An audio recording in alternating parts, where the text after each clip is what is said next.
Welcome to Marlo Monday. I'm your host, Steve Reynolds. And this week we're going to be talking about one of my favorite card tricks ever, the Devilish Miracle.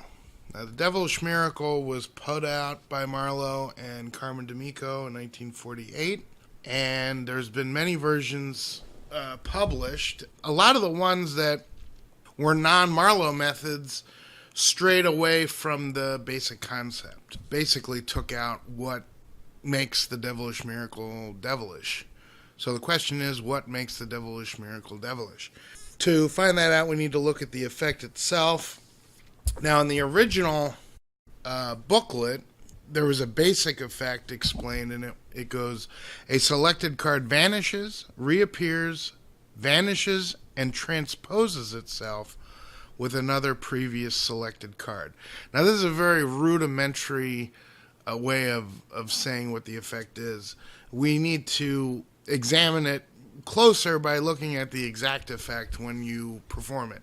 So we have two cards selected and lost in the deck. Now, Marlo makes the point on numerous occasions that the control should be one where failure is possible. So there's a number of different controls that you can use doing like Pharaoh shuffles and things that could possibly mess up or have a little bit more procedure to them, as in like overhand shuffle controls. So we have two cards selected and 5 cards are shown. Now, one of which is one of the selections. So the other selection is not among the 5. So now one card is removed invisibly, and it's then shown to be gone from the packet. Now, it's important to note that this is not a clean vanish. The challenge is to convey that somehow you're hiding the card. You know, in other words, you want the spectator to believe that you are somehow maneuvering the card within the packet so it doesn't show up. Obviously, they're not going to believe that you made the card invisible. So the idea being that you want to convey that the card is somehow being secretly hidden within the packet. Now you pick that invisible card up and turn it over, put it back into the packet, and then it makes an appearance reversed. All right, so now you do that again. The card vanishes, apparently. Again, conveying that the card is being hidden. Now, this is where the devilish part comes in. You're convincing the audience that you're BSing them, that you're trying to convey that the card has vanished, but it's really in the packet. Now, when you pick the card up or have them pick the invisible card up and throw it into the deck, and it makes its appearance in the deck, which has been tabled from the beginning, now all that assumption hits the wall. And now you've got that miracle. This is the Devilish Miracle, that part. But it's more devilish than that. And this is not conveyed in the books very well, but it is part of Marlo's strategy here, is that once you've convinced them that in other words, once you've convinced them to themselves that you're hiding the card, and then you show that you weren't, now the card that they assumed was hidden now becomes irrelevant. That's actually the second selection. See, so the second selection's been in the packet the whole time, unbeknownst to them. They thought the 5th card was the first selection. But once you show that the card is now in the deck proper, the first card is in the deck proper, now that card that they assumed was hidden in the packet is now irrelevant to them. So you've created this situation where they think now there's 4 cards. And so now when you pull the invisible second selection out of the deck and throw it into the packet, now that becomes a separate effect that they hit the wall again. See, this is why this effect is so devilish. It's because you've created a situation where the spectator convinces themselves of the scenario. Basically, they wind up fooling themselves. It's not a sucker effect in the traditional way, but there is that sucker element I wish we had a better term for that. Maybe we'll have to think about that and come up with a better term, because this is not necessarily a sucker effect in the traditional way. But anyway, the Devilish Miracle, one of the best card tricks out there. But it can be confusing. You got to really understand what you're trying to convey, what the psychological underpinnings are, and that will help you deliver this in the proper way. It is such a strong effect. A number of versions in print. Again, the original was in 1948. There was another book put out by Rocker Bomber and L&L called Flashpoints, which has tilt, and John had put out Full Tilt in the 90s. That's a compilation. The Complete Devilish Miracle, which isn't not complete, but that's the name of the book. Those are compiled in the Flashpoints book. There's also a great one which has another aspect to it called the One Person Devilish Miracle in Kabbalah. Of course, the one in Marlo Without Tears, which originally was used for the students that took the card system, or the control systems course, I guess you would call it, in the early 50s.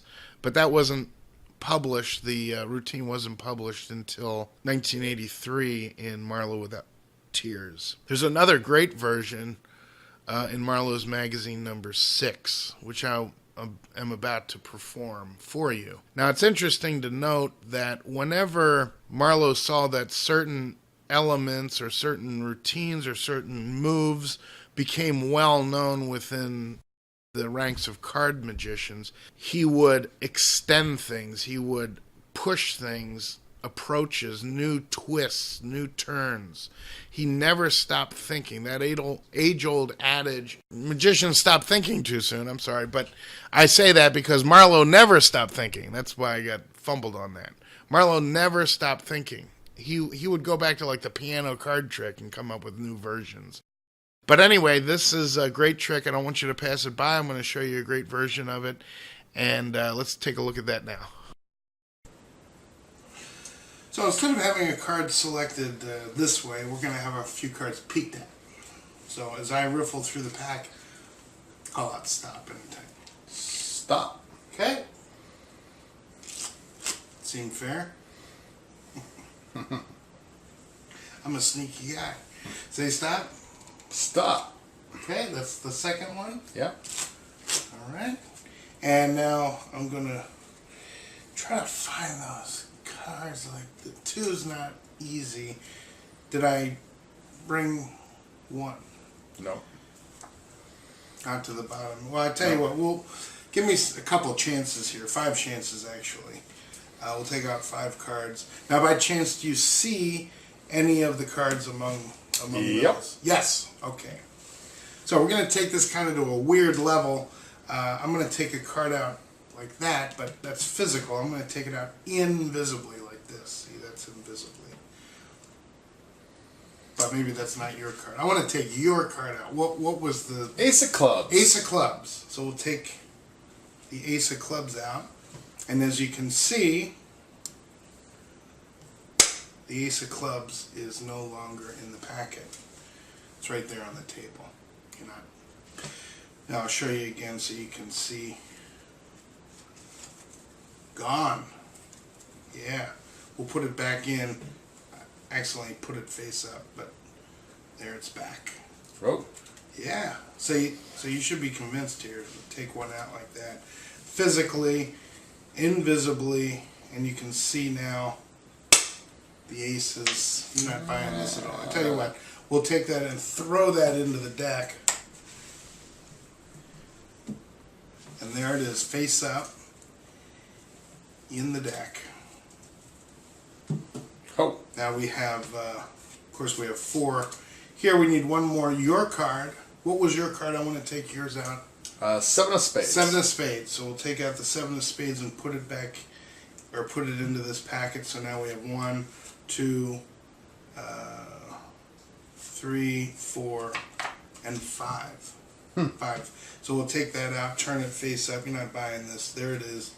The 7 of Spades. Yeah. I love this trick. This is great.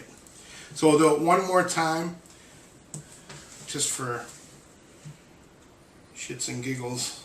See if I take one out visibly, you can see that. Maybe you want to do it. Here, you take it. See, the 7 is no longer among these cards. Take it, throw it in there. Boom. There it is, the 7 of spades. Thank you so much. Hey! There's so many great effects and techniques in the literature, and we have those on our bookshelves. And it's our job to take those books off the shelf, read them, take the tricks that speak to us so that we can better speak to our audiences. I'd like to read the final paragraph from a book that I think is a highly underrated book called Card Fixes, published in 1990 by L&L and written by John Rockerbomber. Here we go. Nevertheless, trick collectors like myself persevere to pin onto pages transmutations of our time, knowing the futility of capturing living essences. What makes me persist is faith in the age-old process of trial and error. The real work, if and when it's attained, is accomplished by students who pick up what's dead on the page, who lovingly sponsor these fugitive tricks and bring them to life. And despite the bleakish futility that darkens my efforts, a contravening hope wins out. It credits present and future students with having magical powers to reify the work, to overcome the glut, to gain wisdom. They justify and complete books like this. And that completes Marlo Monday number 9. Thank you.